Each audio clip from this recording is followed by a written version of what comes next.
Aula Paraná de Sociologia para a primeira série do ensino médio.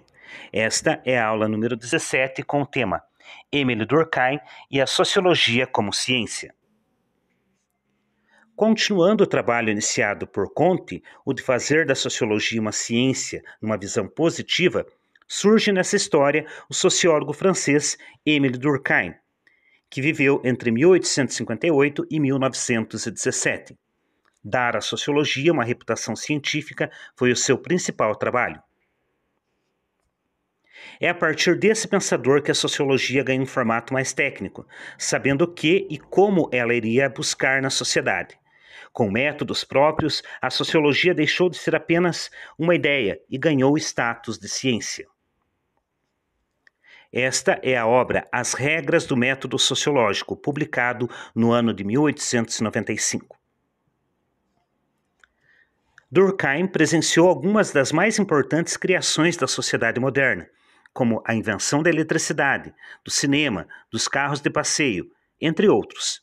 No seu tempo, havia um certo otimismo causado por essas invenções, mas Durkheim também percebia entraves nessa sociedade moderna. Eram os problemas de ordem social.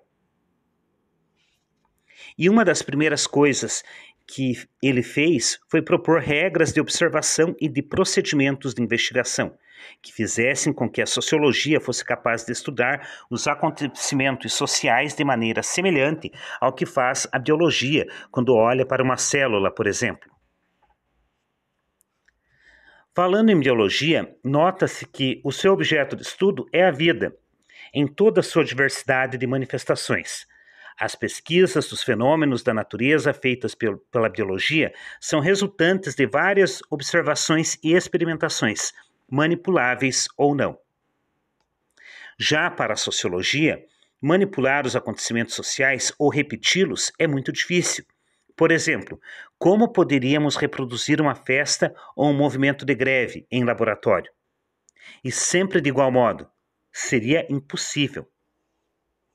Mas Durkheim acreditava que os acontecimentos sociais, como os crimes, os suicídios, a família, a escola, as leis, poderiam ser observados como coisas, objetos, pois assim seria mais fácil de estudá-los. E então, o que ele fez? Propôs algumas das regras que identificam esse tipo de fenômeno poderia ser estudado pela biologia ou pela sociologia, através desses fenômenos que poderiam ser estudados por uma ciência da sociedade que ele denominou de fatos sociais. Durkheim entende a sociedade como ou com suas partes em operação e cumprindo suas funções. É o caso a família, a igreja, o Estado, a escola, o trabalho, os partidos políticos, que são elementos da sociedade com funções específicas, que vêm a falhar no cumprimento delas. Surge no corpo da sociedade aquilo que Durkheim chamou de anomia, ou seja, uma patologia. Utilizando uma metáfora com o corpo humano, se algo não funcionar bem em ordem, significa que está doente. Um dos exemplos dessa anomia são os suicídios, tema estudado pelo autor. Nessa comparação, o corpo precisa de diagnóstico e remédio. Segundo ele, a sociologia teria esse papel de encontrar as partes da sociedade que estão produzindo fatos sociais patológicos e apontar para a solução do problema. Durkheim, enquanto um dos pais fundadores da sociologia, foi influenciado pela psicologia, filosofia e antropologia, que surgia também naquele período, e foi quem criou a primeira cadeira de sociologia no ensino superior. Outros aspectos importantes a se destacar nessa aula introdutória sobre Durkheim são o conceito da consciência coletiva. Embora as pessoas possuam suas consciências individuais, pode-se notar formas de conduta e pensamento. Para ele, a realidade social antecede o indivíduo. As noções de morfologia social e visão social do trabalho que explicam as transformações e diferenças entre as sociedades capitalistas e pré-capitalistas. E quanto ao método?